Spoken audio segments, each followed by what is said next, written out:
Assalamualaikum warahmatullahi wabarakatuh.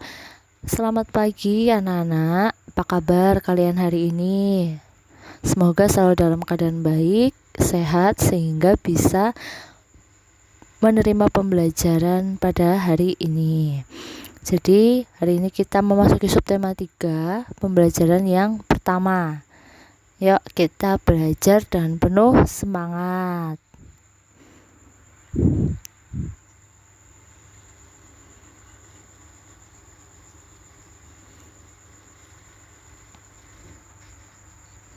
Anak-anak, manusia adalah makhluk sosial. Artinya, setiap orang itu memerlukan orang lain. Satu orang berhubungan dengan orang lain. Manusia melakukan komunikasi saat bersama-sama. Saat berkomunikasi, kita dapat menyampaikan apa yang diinginkan. Saat berkomunikasi, kita dapat menyampaikan apa yang kita pikirkan. Dahulu, ruang komunikasi manusia itu amat terbatas. Bersyukurlah teknologi komunikasi itu sekarang makin berkembang. Kini kita dapat berkomunikasi dengan siapa saja dan di mana saja. Mari kita pelajari perkembangan teknologi komunikasi agar hidup makin berarti. Nah, kalau zaman dahulu itu orang berkomunikasi itu dengan orang yang jauh dari kita itu, misalnya di luar kota, itu susah ya. Dulu itu pakainya surat aja harus dikirim melalui kantor pos. Kemudian kalau membalas juga lama. Nah, kalau semakin kesini semakin berkembang ya, ada WhatsApp, ada Instagram, bisa video call ya. Maka di sini berarti ada perkembangan teknologi komunikasi. Sore hari, Dayu dan Lani berkumpul di rumah Siti. Saat bermain di teras rumah, Pak Pos datang mengantarkan majalah dan surat untuk Siti. Seminggu yang lalu, Siti memesan majalah anak di sebuah toko dengan bantuan ibu. Nah, ibu memesan menggunakan pesan singkat pada ponselnya. Saat ini kita itu bisa membeli barang tanpa perlu berkunjung ke toko yang menjualnya, iya nggak? Nah, kita itu bisa beli di toko online, ada Shopee, Tokopedia, Bukalapak ya, ada JDID, itu juga termasuk aplikasi yang di situ kita bisa membeli apapun dan dari manapun. Nah, Siti mengajak Dayu dan Lani untuk membaca majalah tersebut bersama-sama. Salah satu wacananya itu tentang sejarah komunikasi. Siti, Dayu, dan Lani tertarik membaca sejarah komunikasi. Sejarah komunikasi. Nah, komunikasi adalah cara penyampaian gagasan antar manusia. Pada awalnya, komunikasi dilakukan secara tatap muka dan pesan disampaikan secara lisan ya. Namun, kebutuhan untuk menyampaikan informasi secara tidak langsung juga sangat diperlukan sehingga ilmu tentang komunikasi semakin berkembang. Nah, ada bermacam-macam cara penyampaian pesan dari jauh. Suku Indian menggunakan asap sebagai tanda pesan. Dulu itu seperti itu. Lah di Indonesia itu dikenal adanya kentungan ya. Kentongan itu digunakan untuk penyampaian tanda bahaya bagi warga. Selain kentongan juga ada gong ya yang dapat menjadi pilihan sebagai penyampaian pesan. Jadi dulu kalau ada sesuatu yang bahaya itu dibunyikan gitu. Salah satu penyampaian pesan secara tertulis adalah melalui surat. Sebelum adanya kertas, surat itu ditulis di atas daun lontar namanya ya. Pada saat mesin cetak telah diciptakan, alat komunikasi berkembang melalui surat kabar atau koran.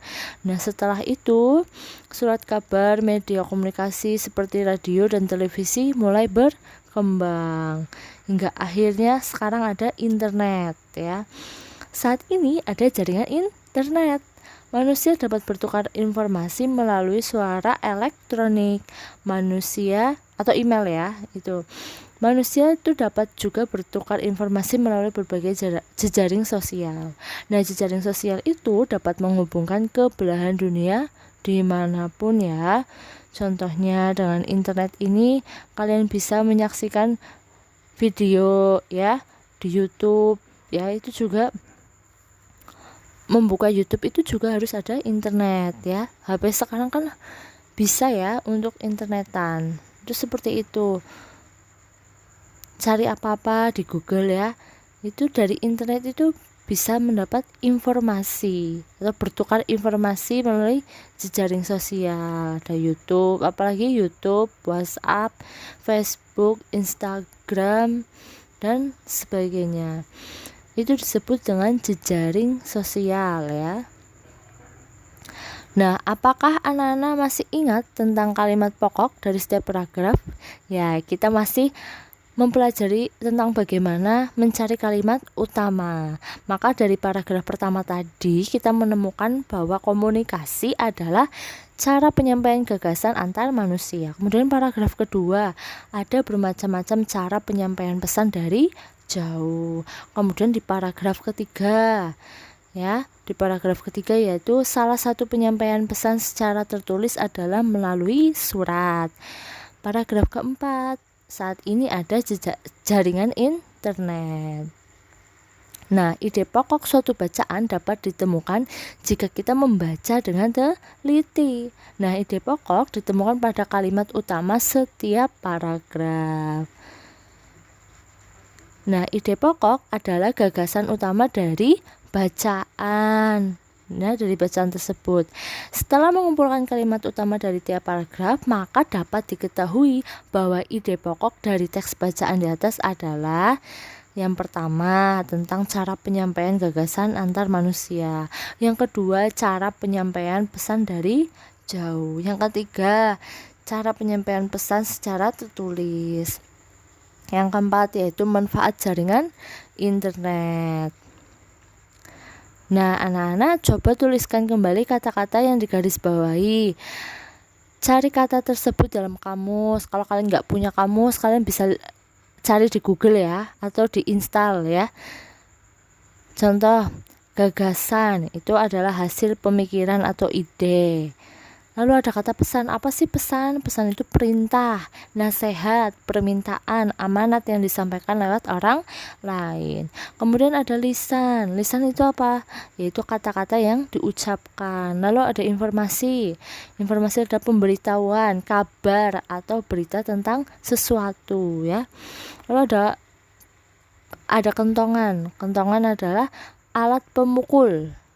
Alat pemukul yang terbuat dari batang bambu atau batang kayu yang dipahat ya.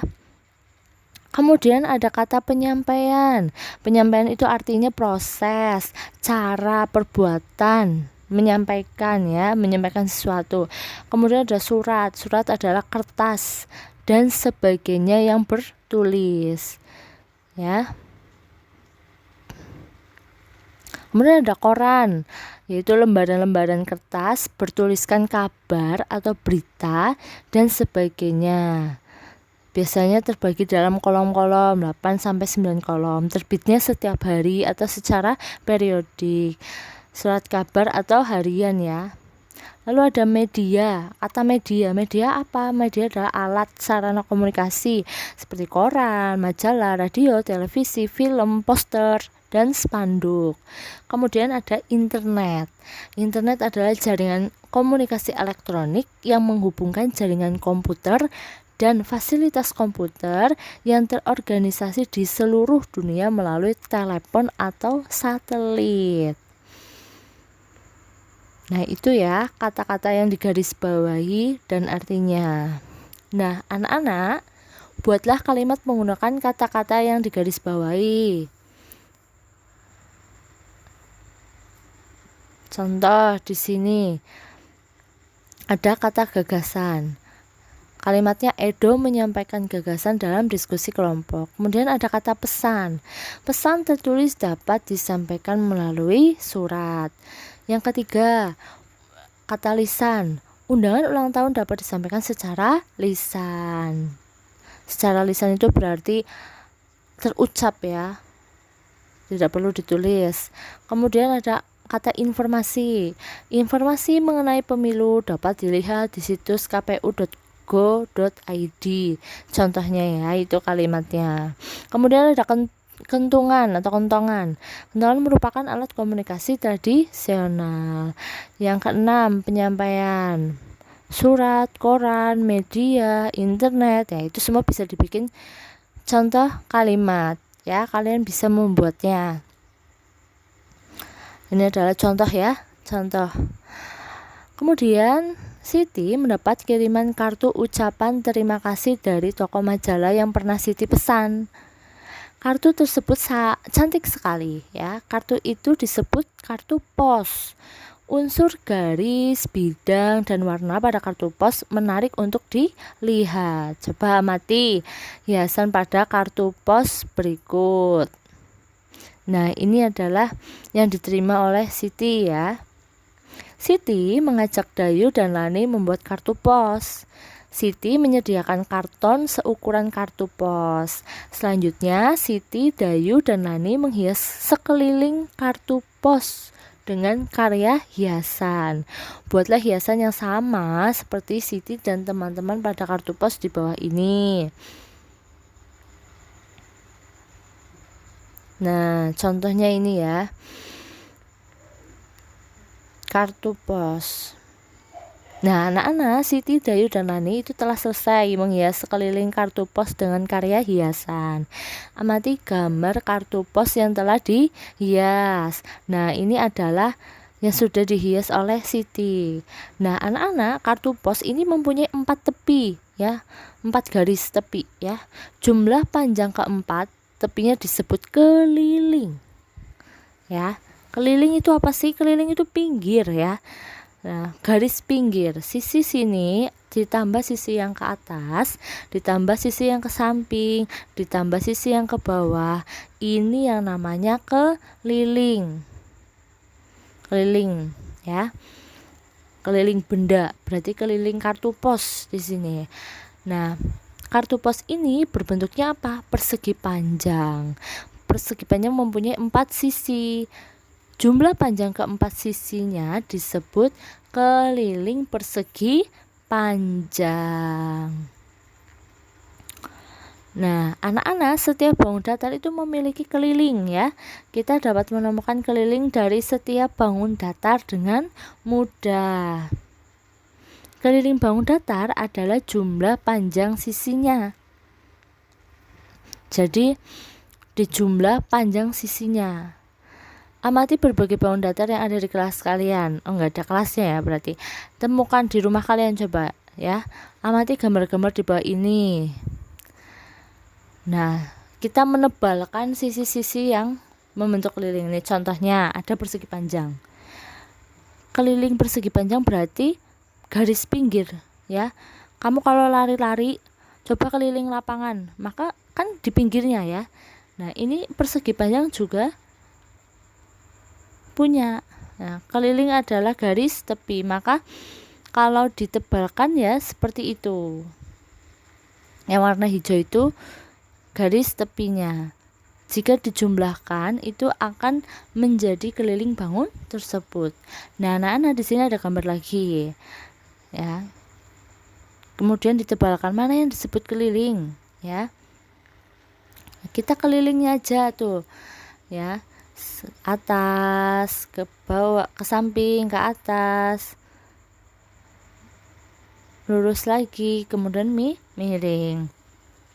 Itu yang merah itu berarti garis keliling ya. Kemudian gambar berikutnya, mana yang dimaksud dengan keliling? Yang dimaksud dengan keliling adalah garis tepinya. Yang putus-putus garis tepi bukan ya. Itu garis kemiringan. Yang keliling itu hanya yang pinggir ya. Kuning, ditambah, ke samping, kemudian ke atas, miring lagi, kemudian ke samping. Nah, kita lihat contoh berikutnya. Nah, ini yang ditebali warna merah. Ini namanya adalah keliling. Segitiga juga. Nah, ini namanya keliling ya. Nah, anak-anak coba ya. Itu di LKS ada ya. Coba kalian berlatih. Itu halaman 72. Kalian tebalkan supaya kalian tahu bagaimana yang disebut keliling. Oke, terima kasih pada pembelajaran hari ini. Semoga bermanfaat. Wassalamualaikum warahmatullahi wabarakatuh.